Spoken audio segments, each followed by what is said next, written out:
Welcome to a Dynamo Spotlight on Cowboy Clean Fuels.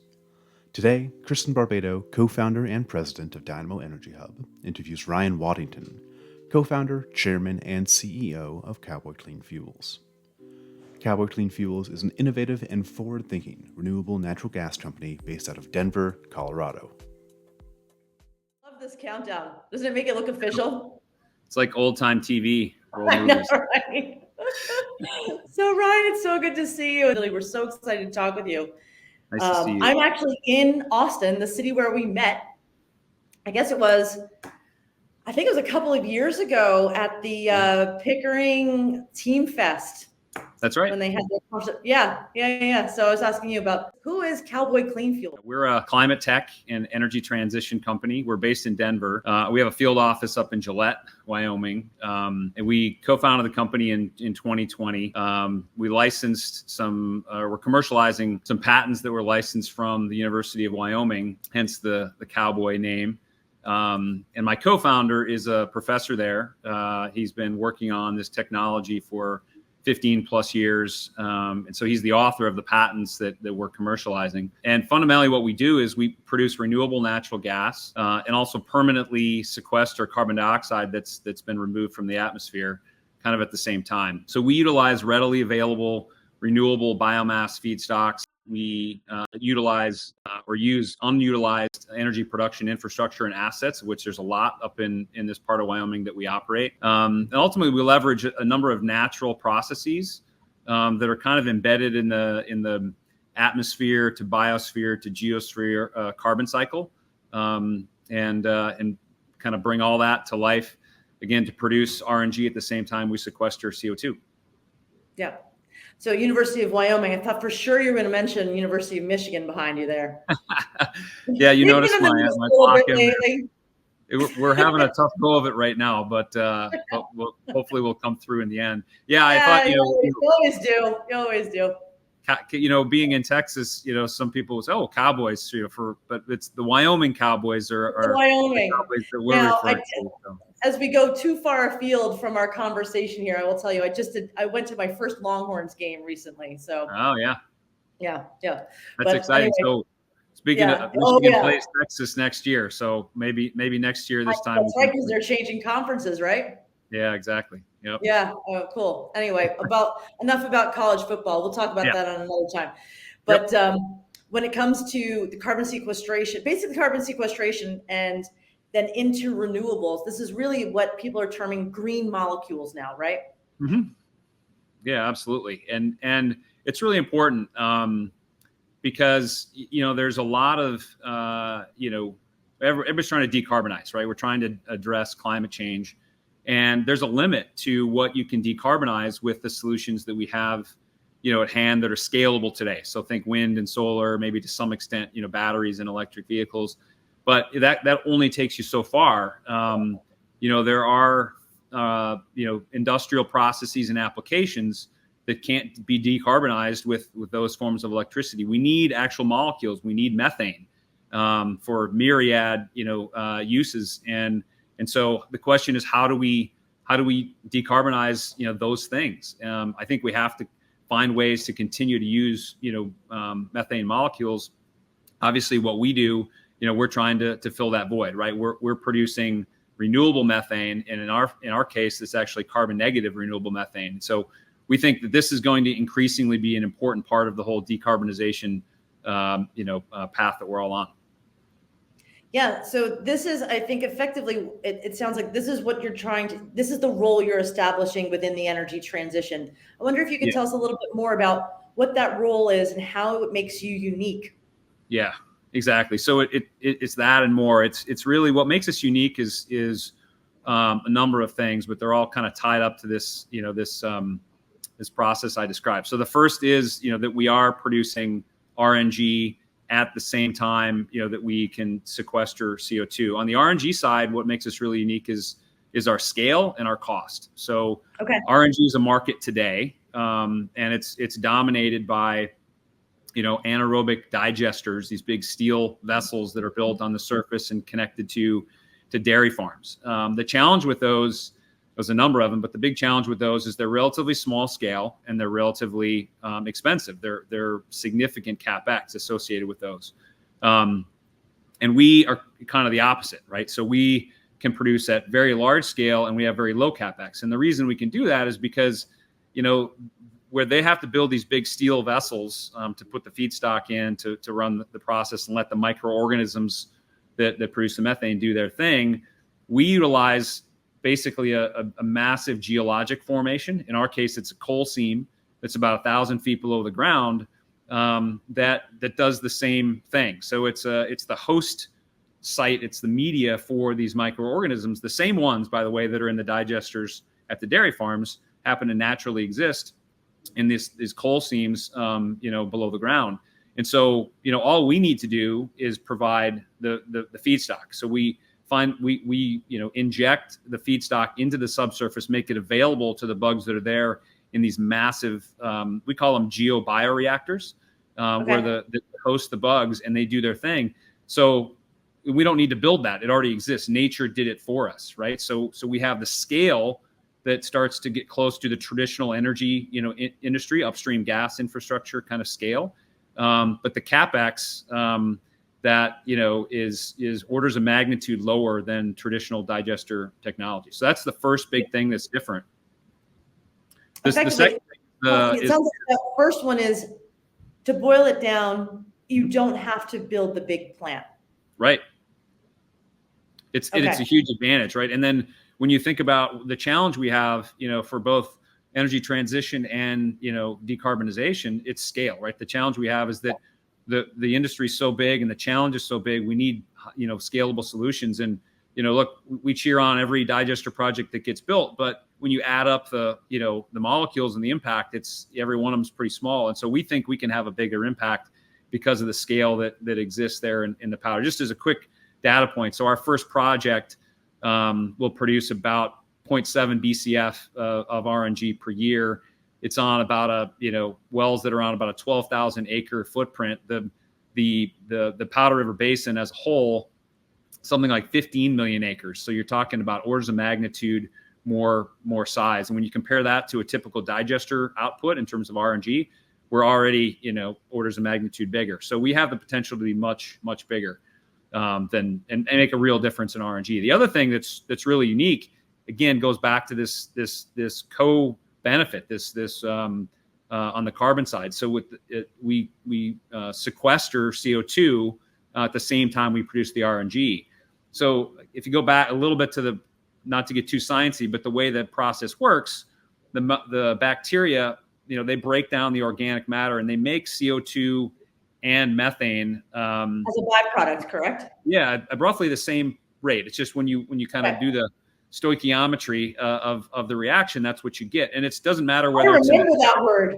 I just had a flashback. Sorry, yeah, that one hurt. So, but yeah, go ahead. Yeah. Balancing equations, right? So, and it doesn't matter whether it's these bugs in a digester above the ground, whether it's in a landfill, whether it's in a cow's stomach, or whether it's in our coal seam 1,000 feet below the ground. They do what they do. They make CO2.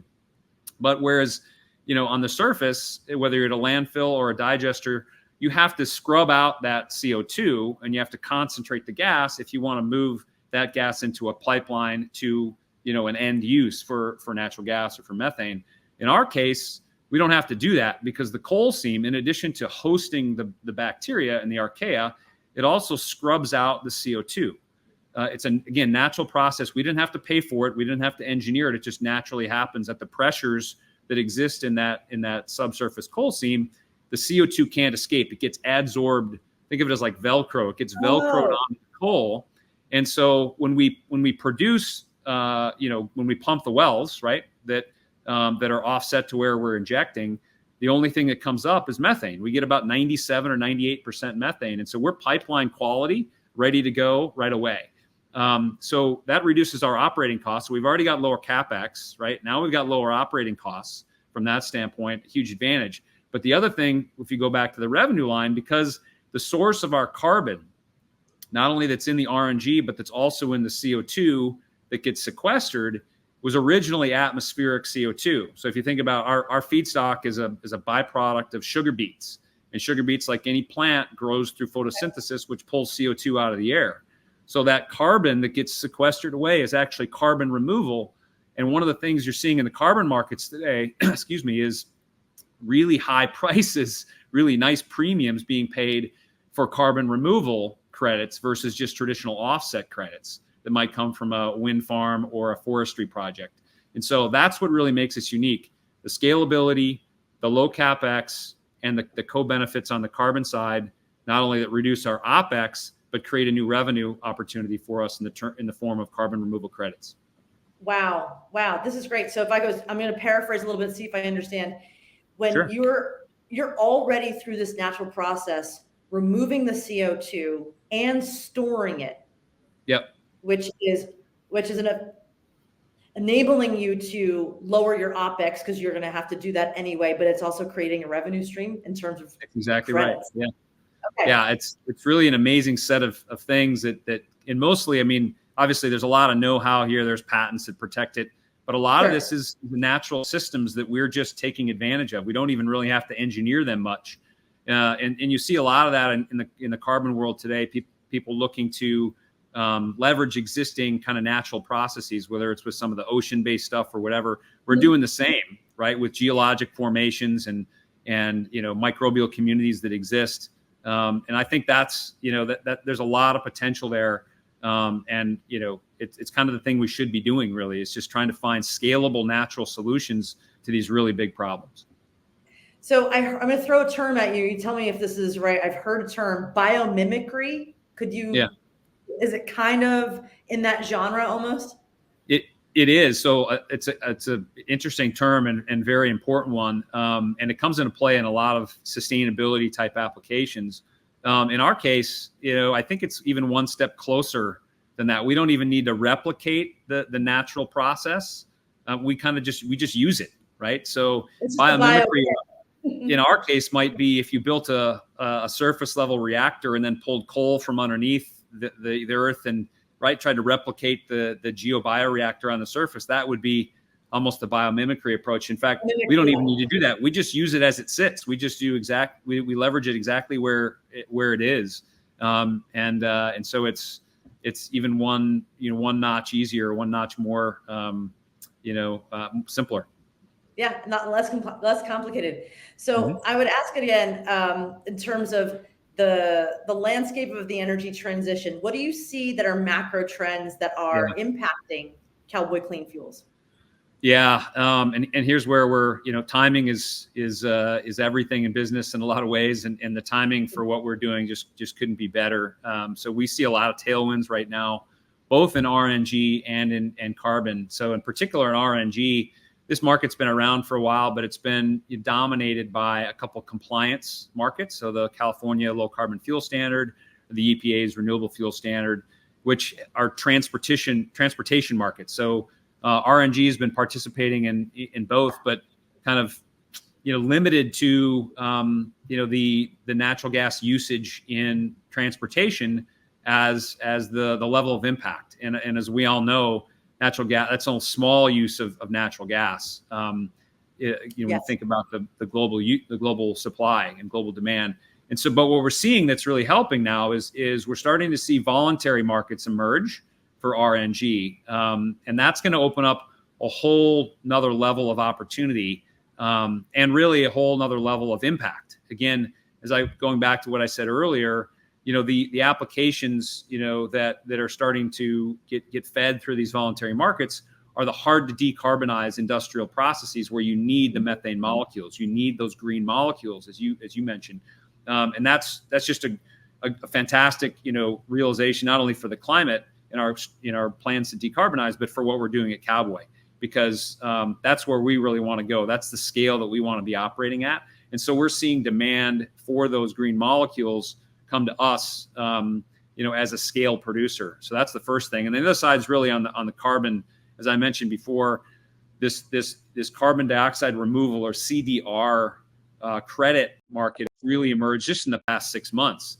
If we would have talked at the beginning of the year, or any of the times we talked before that, you probably didn't hear this part of our story emphasized as much, because the carbon removal market wasn't really there. The carbon markets that were transacting were, again, these forestry offsets and renewable energy offsets, which are important, but they're not really durable, and they don't have as big of an impact as what we're doing. But other folks, like direct air capture and some other technologies that are in this carbon removal space have made a lot of progress into kind of opening up the market, creating the awareness that we can't just turn off, coal plants, or we just can't stop, burning down the rainforest. We actually need to take CO2 that's already in the atmosphere out. We already have concentrations that are too high. So it's not just about lowering the rate of new emissions. We have to take CO2 out, and that's what we're doing.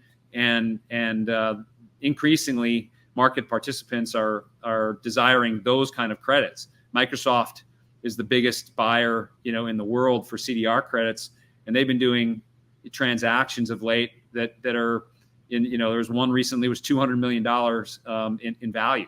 So we're starting to see this kind of come from nothing 6 to 9 months ago to hundreds of millions of dollars of transactions. And so that's a trend that really bodes well for us, again, as a scaled producer in this market. That's great. That's basically making a market where there hadn't been a solution before, so that finding the value there is then generating this new type of transaction for a market that now exists because of the technology. Exactly. Yep. Yeah. So if I could ask you, sounds like you're working on a lot of things. What are some of the biggest things you're working on right now? There's some big deals, there's some big projects. Like, what kinds of things you want to talk about that are like the big things you're looking forward to in 2024 and beyond? It's a really exciting time for us at Cowboy. We're just on the cusp of commercialization. We've been at this for just about 4 years now, and we're finally getting ready to commercialize. So as I mentioned, we have this project in the Powder River Basin in Wyoming. It's about 30 miles southwest of Gillette. We just recently, literally in the last couple of weeks, received our underground injection control permit from the Wyoming Department of Environmental Quality. That's basically a permit that allows us to inject our feedstock into the ground. Yeah, and that's really what triggers everything that we're doing, because as soon as we inject, we've essentially created a carbon credit, and then we start the clock on the bugs producing the RNG. And by the way, they do it very quickly, 45 to 60 days. What is the window? Say again, I'm sorry. About 45 to 60 days from the time we inject until when RNG starts to come. So we don't have to wait.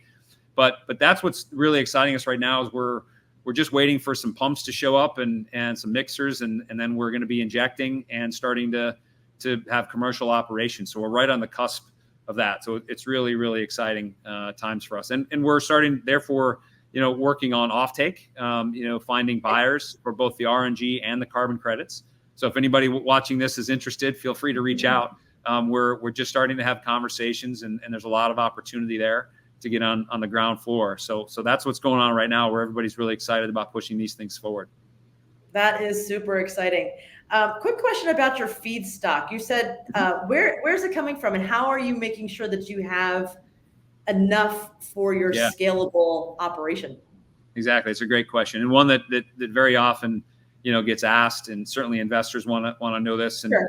and bio to anything projects historically, the Achilles heel has been the feedstock supply. So we're certainly aware of all that. So what we use initially, by the way, there's a lot of things we can use. A lot of different feedstocks, organic feedstocks have been tested, by our CTO, in the lab. But we settle on initially our byproducts of sugar beet refining. So so we get in the U.S. we get about half of our sweeteners that go into sodas and everything else from sugar, and about half of that, maybe a little bit more than that, maybe 60%. Comes from sugar beets. The rest is sugar cane. Globally, it's mostly sugar cane when you think about India and Brazil. But in the U.S., a good portion of our sugar comes from sugar beets.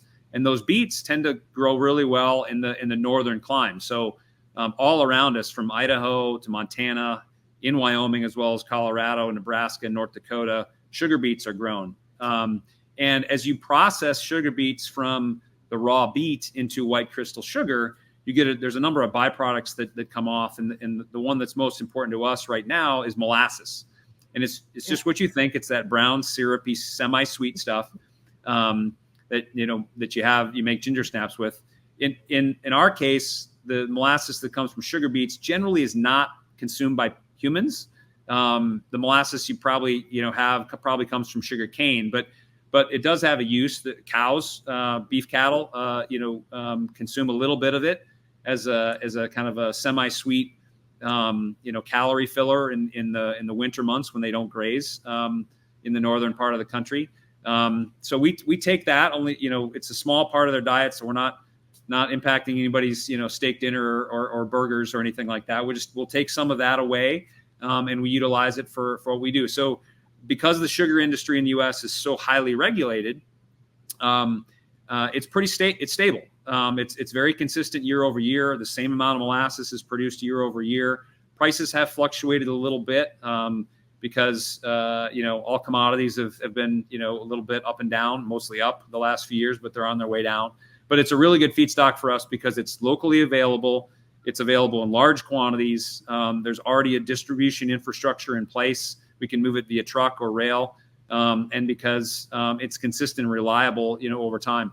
As we go forward, years down the road, we will be, kind of evolving to additional, new feedstocks. We're working on cellulosic-based feedstocks and other things. But right now, this is the low-hanging fruit. It's readily available, and it's working really well for us. That's great. Of course, when you say beets as your feedstock, you know what I'm thinking of, right? Like I'm thinking of Dwight from The Office actually had a viable product that I thought was a joke for years, but now it turns out it's going to be the feedstock for the new way to get green molecules. Yeah. So who knew? Who knew? He was ahead of his time, I guess. Who knew?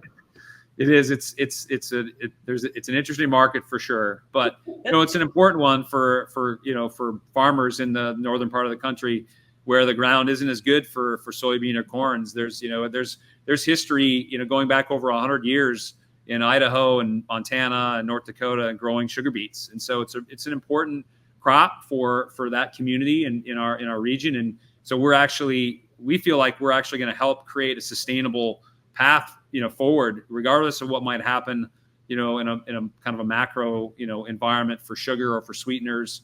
We're creating a kind of a sustainable demand for those beets or for part of those beets for a long period of time for generational farmers in that part of the country, and it's something we're proud of. That's really cool. Really cool. Well, last question before I let you go and enjoy a nice weekend is, we're so glad that you're part of Dynamo. Want to know, what is it that you love about Dynamo, and how has Dynamo helped you in terms of your growth for Cowboy? Absolutely. Well, so when we set the company, we were kind of new to a number of things. We were new to, I was new to Denver. The people I hired were kind of new to clean energy and energy transition. We were clearly new as a company. No one knew us. And so, being part of Dynamo was a great opportunity for us to kind of, get better networked with the clean energy transition community in particular, in Denver.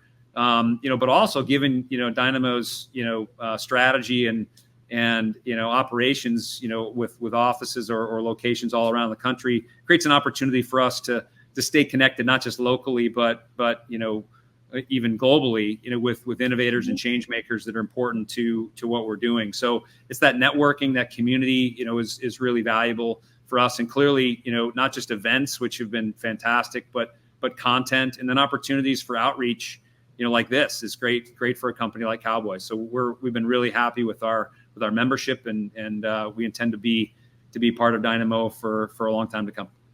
Oh, love to hear it. Thank you. And we are actually in Denver and Boulder, not in Wyoming yet, but come on down to Texas sometime soon, and we'll have a couple of ranch waters.